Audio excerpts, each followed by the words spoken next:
Hello everyone. So previous class में हमने देखा था about the various kinds of erosional desert landforms और आज हम लोग डिस्कस करेंगे about the various kinds of depositional desert landforms. Now the first one is the sand dunes. तो सैंड ड्यून्स क्या होते हैं?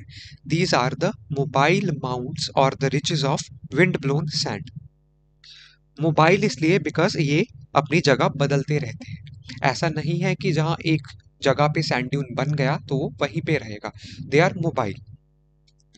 माउंट और रिजेस, तो एक रिज या एक माउंट ऊंची एक पहाड़ी जैसा छोटा सा दिखता है ये हमें देखने को, और ये बनता किसकी वजह से है? विंड ब्लोन सैंड की डेपोजिशन से बनता है। तो बेसिकली जो डेजर्ट रीजन्स है, एरिड रीजन्स है, वहाँ पे एक पर्टिकुलर जगह से जो ऐसे पार्टिकल्स पड़े हैं उनको विंड एक जगह से लेके जाती है और दूसरी जगह पे डिपॉजिट करती हुई जाती है। तो जहाँ पे इसकी डेपोजिशन होती जाती है अल्टीमेटली वहाँ पे एक इस तरह से एक हिल बन जाती है। तो that hill is basically the sand dunes. तो मोबाइल इसलिए है बिकॉज ये भी परमानेंट नहीं है। जैसे यहाँ पे डेपोजिशन हो रही है वैसे यहाँ से अब डेपोजिशन के साथ साथ में इरोजन भी होगा, और वही विंड जो यहाँ पे डिपॉजिट कर रही थी वो डिपॉजिट भी करेगी, बट साथ में यहाँ पे जो पड़ी सैंड है उसको भी आगे ले जाएगी। तो इस तरह से ये परमानेंट माउंट्स नहीं है, परमानेंट रिजेस नहीं है, ये मोबाइल है जो अपनी जगह बदलते रहते हैं डेजर्ट में, और बेसिकली ये विंड ब्लोन सैंड से बनते हैं। So these are the sand dunes. तो इस तरह से so these are basically the sand dunes. अब विंड के डिपोजिशन से यहाँ पे जो विंड अपने साथ सैंड कैरी कर रही थी उसको उसने यहाँ पे डिपॉजिट कर दिया, एक पीछे से कहीं लेके आई और यहाँ पे डिपॉजिट कर दिया।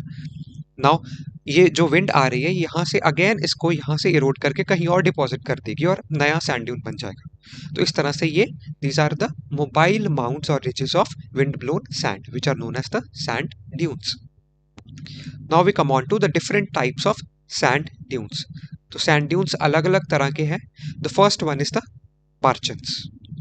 These are the crescent shaped sand dunes with their horns directed in the direction of wind. तो बेसिकली सैंड ड्यून, जैसे ये एक सैंड ड्यून है तो इसके दो हॉर्न होते हैं ऐसे। तो बेसिकली ऐसे इसके हॉर्न होते हैं, एक ये और एक ये। तो जो बार्चन है ये पहली बात तो क्रीसेंट शेप्ड है, दैट इज मून शेप्ड इस तरह से। सो सेमी सर्कुलर ऐसे कर्व्ड स्ट्रक्चर है मून जैसा। सो क्रीसेंट शेप्ड सैंड ड्यून है जिसके हॉर्न्स जो हैं वो विंड की डायरेक्शन में उस डायरेक्शन में होते हैं। फॉर एग्जाम्पल जो विंड है वो इस तरफ को मूव कर रही है तो इसी तरह से इसके जो ये हॉर्न्स हैं ये भी इसी डायरेक्शन में हैं।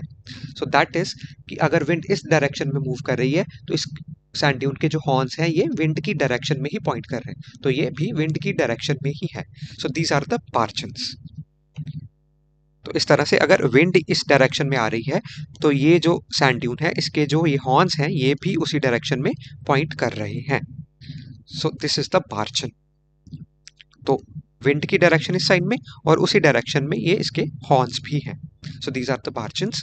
Then parabolic, these are basically the reversed barchans, that is the horns of the sand dunes, they are directed in the opposite direction of the wind. तो जहां बार्चन में जो हॉर्न्स थे सैंड ड्यून के वो विंड की डायरेक्शन में point कर रहे थे, वहीं पैराबोलिक जो है ये उसका रिवर्स हो जाएगा, उसका उल्टा हो जाएगा। दैट इज जो सैंड ड्यून के हॉर्न्स हैं वो विंड की डायरेक्शन से ऑपोजिट डायरेक्शन में पॉइंट आउट कर रहे होंगे। तो जैसे ये है, तो ए डायग्राम है इसमें बार्चन है बिकॉज जो विंड इस डायरेक्शन में जा रही थी और इसी डायरेक्शन में इसके हॉर्न्स हैं। वाइल जो बी है this one is the reverse of barchan, that is the parabolic, because अगर हवा इस डायरेक्शन में जा रही है तो इसके जो ये हॉर्न्स है ये उसकी उल्टी डायरेक्शन में पॉइंट कर रहे हैं। तो this is basically the difference between barchan and parabolic. तो बार्चन में जो हॉर्न्स हैं वो विंड की डायरेक्शन में पॉइंट कर रहे होंगे, वाइल जो पैराबोलिक है उसमें जो सैंड ड्यून के हॉर्न्स हैं वो विंड की डायरेक्शन की ऑपोजिट डायरेक्शन में पॉइंट आउट कर रहे होंगे। So this is a barchan dune जिसमें विंड की डायरेक्शन में पॉइंट आउट कर रहे हैं, और ये है पैराबोलिक। तो अगर डायरेक्शन इस तरफ है विंड की तो ये पॉइंट आउट इस डायरेक्शन में कर रहे हैं यहाँ पे। तो this is the barchan and parabolic sand dune. The third one is the seif. Seif is a barchan with one horn. तो बेसिकली हमने बार्चन देखे थे जिसके दो हॉर्न्स हैं, जो कि विंड की डायरेक्शन में ऐसे पॉइंट आउट कर रहे हैं। वाइल सीफ क्या है, जिसका एक ही हॉर्न है। तो बेसिकली ये एक पार्ट को मिटा दो तो बन गया सीफ, जिसका बस ये एक ही हॉर्न होगा। Then is the transverse. Transverse sand dune क्या है, ऐसा सैंड ड्यून है जो that is aligned perpendicular to the wind direction. तो अगर विंड इस तरफ जा रही है तो ये जो सैंड ड्यून होगा ये उसके परपेंडिकुलर ऐसे इस डायरेक्शन में होगा, तो 90 डिग्रीज के एंगल पे ये होगा। वाइल जो लॉन्गिट्यूडनल सैंड ड्यून है उसमें the dunes are aligned parallel to the wind direction. तो अगर विंड डायरेक्शन इस तरफ जा रही है तो जो सैंड ड्यून होगा वो भी इसके पैरेलल ही ऐसे डायरेक्शन में होगा। सो ट्रांसवर्स जो है वो विंड के परपेंडिकुलर है और लॉन्गिट्यूडनल जो है वो विंड की डायरेक्शन के पैरेलल है। तो for example this is the barchan, जिसके हॉर्न्स जो है वो विंड की डायरेक्शन में पॉइंट कर रहे हैं। पैराबोलिक इज जिसके जो हॉर्न्स है वो विंड की डायरेक्शन के ऑपोजिट डायरेक्शन में पॉइंट कर रहे हैं। सीफ इज जिसका एक ही हॉर्न है, एक ऐसा बार्चन जिसका एक हॉर्न है दूसरा नहीं है। देन ट्रांसवर्स इज कि ये विंड डायरेक्शन जो है उसके परपेंडिकुलर है, 90 डिग्री पे है इस तरह। वाइल जो लॉन्गिट्यूडनल है वो विंड की डायरेक्शन में ही होंगे, that is they are parallel to the wind. So these are the different kinds of sand dunes. So this was the first depositional desert landform, this that was the sand dune. Now the second one is the playa lake और basically Playa. तो पहले Playa बनता है, जब उसमें पानी भर जाता है तो प्लाया लेक बन जाती है। So a dry lake bed, also known as playa, is a basin or a depression that is formed contained a standing water body. तो बेसिकली क्या है, प्लाया क्या है, एक ऐसा डिप्रेशन है या बेसिन है जिसमें एक स्टैंडिंग वाटर बॉडी बन गई है, वहां पे पानी डिपॉजिट हो गया है। प्लाया बेसिकली एक डिप्रेशन है जिसमें पानी भरने से प्लाया लेक बन जाता है।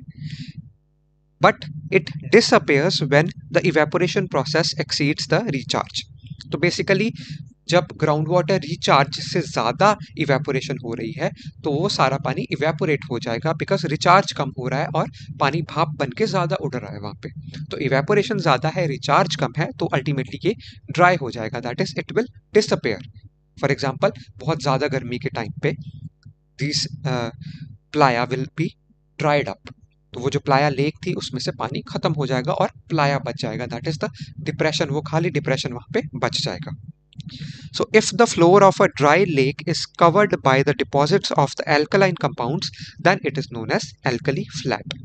तो अगर वो जो लेक ड्राई हुई है उसमें एल्कलाइन कंपाउंड्स का डिपॉजिट है, दैट इज द बेसिक जो कंपाउंड है, बेसिक नेचर होता है जिनका, तो उसको बोलते हैं एल्कली फ्लैट, बिकॉज वो फ्लैट लैंड है जहाँ पे एल्कलाइन डिपॉजिट्स हैं, तो उसको एल्कली फ्लैट बोलते हैं।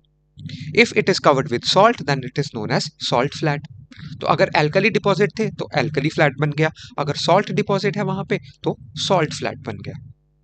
A playa lake, or also known as a balsan lake, is a shallow, temporary saline lake that forms in the basin or depression in arid and semi-arid regions for some time. तो ये permanent नहीं है, कुछ time के लिए बनता है।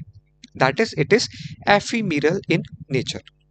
तो ये पेरिनियल नहीं है, एफिमेरल है, जो कि ट्रांजिएंट है, कुछ टाइम के लिए है वहां पे बस। तो this is a bolson lake, that is एक शैलो टेम्परेरी सलाइन लेक बन जाती है एक डिप्रेशन में, दैट इज एक प्लाया में प्लाया लेक बन जाती है। और वो प्लाया लेक क्या है, एक छोटा सा एक शैलो टेम्परेरी सलाइन लेक वहां पे बन जाती है इन arid and semi arid region, जो कि बस कुछ टाइम के लिए ही बनती है। जैसे ही जो ट्रांसपीरेशन है, जो इवेपो ट्रांसपीरेशन और बेसिकली द इवेपोरेशन है वहाँ पे वो ज़्यादा हो जाएगी, तो रिचार्ज कम हो रहा है वहाँ पे ऑलरेडी और इवेपोरेशन भी ज़्यादा हो रही है, तो वो जो पानी जितना भी था उस प्लाया लेक में वो सारा इवेपोरेट हो जाएगा, पानी खत्म हो जाएगा वहाँ पे, और एक बेसिकली वो वही डिप्रेशन सा बचेगा जिसको प्लाया बोलते हैं। सो दिस इज प्लाया, जो कि ये सारा ड्राइड लेक है। तो यहाँ पे एक टाइम पे शायद लेक होगी बट पानी सारा इवेपोरेट हो गया और ये ऐसे खाली अब रीजन बच गया, that is known as playa. और ये प्लाया लेक है जहाँ पे इस प्लाया में पानी भरा हुआ है, तो ये प्लाया लेक बन गई। जब ये ड्राई हो जाएगा तो ये सिंपल प्लाया रह जाएगा, दैट इज अ ऐसे डिप्रेशन छोटा सा रह जाएगा यहाँ पे।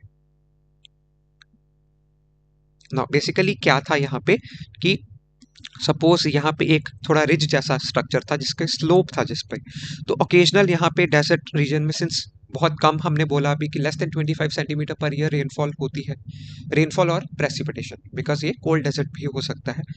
तो ऐसे रीजन्स में जब ओकेजनली कभी रेनफॉल होता है तो ये पानी जो है इस ढलान से ऐसे नीचे यहाँ पे इस डिप्रेशन में आ जाता है। तो ये डिप्रेशन प्लाया था। अब इसमें जब यहाँ पे पानी आ गया तो एक लेक बन गई जिसको हम लोग प्लाया लेक बोलते हैं। और साथ में यहाँ पे ग्राउंड वाटर फ्लो भी करता है जो कि इसको रिचार्ज करता है। नाउ जब यहाँ पे रिचार्ज कम हो गया और जो इवेपोरेशन है वो ज़्यादा हो गई तो ये जितना भी पानी था ये सारा इवेपोरेट हो जाएगा, यहाँ से गायब हो जाएगा, it will disappear.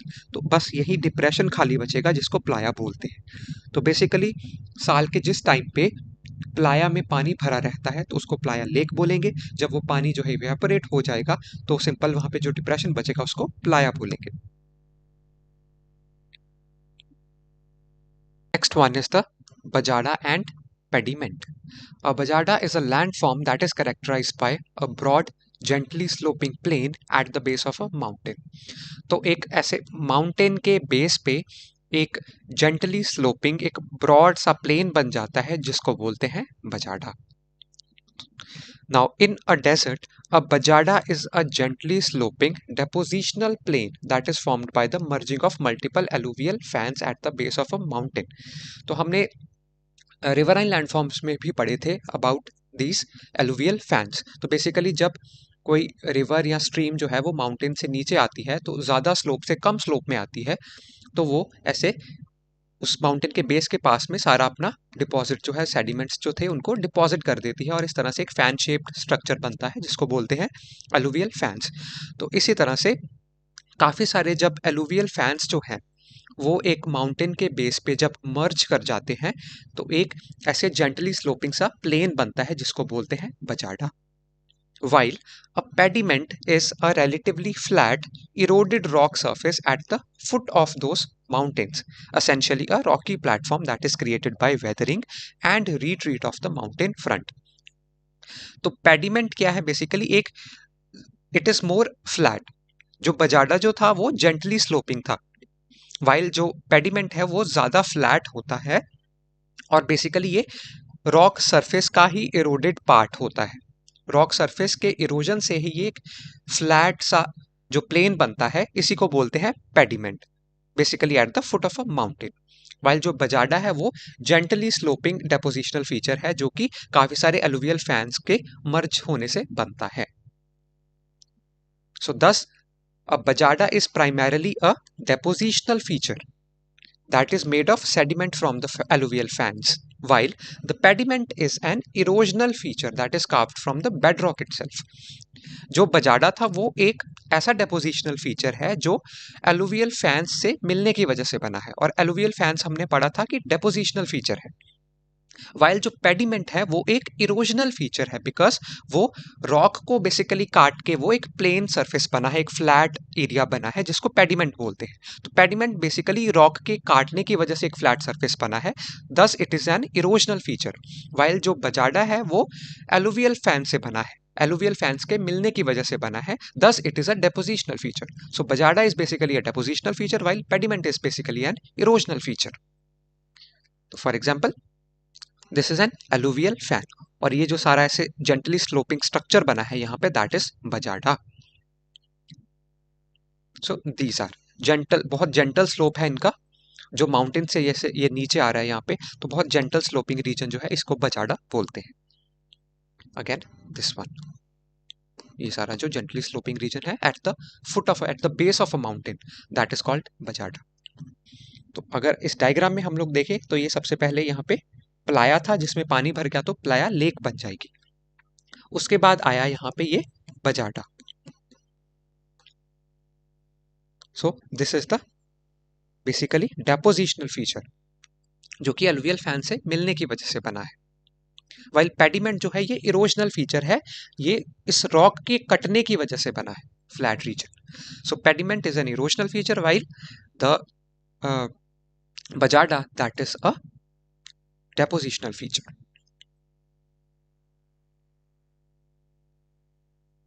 So for example, this is the Playa Lake जो डिप्रेशन में बनी है, और दिस इज द बजाडा। तो माउंटेन के जस्ट बेस पे यहाँ पे एलुवियल फैंस की डेपोजिशन से ये जो ऐसे जेंटल स्लोपिंग जो flat, not flat exactly, gently sloping जो ये रीजन्स बन जाते हैं, इनको बोलते हैं बजाडा। वाइल जो एलुवियल फैन है ये सिंगली इस जैसे यहाँ पे एक एलुवियल फैन है, यहाँ पे है, यहाँ पे है, यहाँ पे है, तो इन सभी एलुवियल फैंस के मिलने से यहाँ पे एक जेंटली स्लोपिंग स्ट्रक्चर बन जाएगा, एक एरिया बन जाएगा, that is known as bajada. While जो पेडिमेंट है ये सपोज यहाँ पे इस रीजन में, तो ये बेसिकली रॉक के कटने की वजह से बना है। रॉक का जो सरफेस था ऊपर से सारा कटता गया और एक ऐसे फ्लैट सरफेस बन गया जिसको पेडिमेंट बोलते हैं, that is an erosional feature, while bajada is a depositional feature. Then is the sand ripples. तो बेसिकली जैसे पानी में रिपल्स बनती हैं वैसे ही सैंड से भी रिपल बन जाती हैं।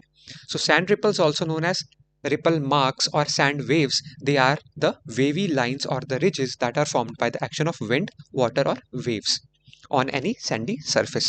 तो बेसिकली एक सैंडी सरफेस पे जब पानी का या विंड का या वेव्स का एक्शन होता है तो वहां पे जो ये सैंड है ये डिपॉजिट हो जाती है, और डिपॉजिट भी इस तरह से होती है एक वेवी स्ट्रक्चर में। तो ऐसे वेव्स की फॉर्म में यहाँ पे ये सारी लेयर्स में डिपॉजिशन हुई है, तो इसी को बोलते हैं सैंड रिपल्स, बिकॉज ये रिपल्स जैसा दिखता है, जो लहरें हैं उनके जैसा दिखता है। सो this is the sand ripple. For example ये जो सारी छोटी छोटी जो रिपल्स यहाँ पे दिख रही हैं हमें, these are the sand ripples, और ये बेसिकली जो डेपोजिशन हुई है विंड से, वाटर से, तो उनसे ये बने हैं, तो इस तरह से ये वेव्स बन जाती है। Then finally is the loess. It is created by the deposition of wind blown silt that is called loess. तो लोएस बेसिकली होती ही क्या है, जो सिल्ट, जो बेसिकली जैसे नदियों के किनारे पे हमें सिल्ट देखने को मिलती है, जो मिट्टी और पानी का जो मिक्सचर सा देखने को मिलता है और फाइनली वो सूख जाता है, तो उसको सिल्ट बोलते हैं। तो that is basically wind blown silt को बोलते हैं loess. So loess is created by the deposition of wind-blown silt, which is a fine-grained, usually yellowish sediment that forms flat plains or gently rolling hills or plateaus. तो basically इसको loess बोलेंगे हम लोग यहाँ पे।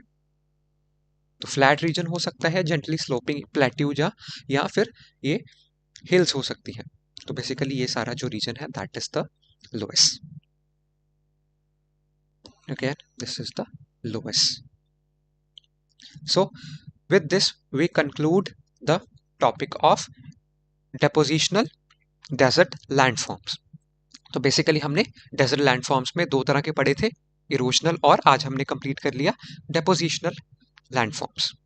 तो with this we complete the smaller topic of geomorphic landforms in the bigger unit of geomorphology. And with this हमारा जो जियोमॉर्फोलॉजी का पूरा यूनिट था वो हमने कंक्लूड कर लिया है, उसके सारे टॉपिक्स हमने यहाँ पे पढ़ लिए हैं। तो नेक्स्ट टाइम से हम लोग स्टार्ट करेंगे from the next unit, that is basically climatology.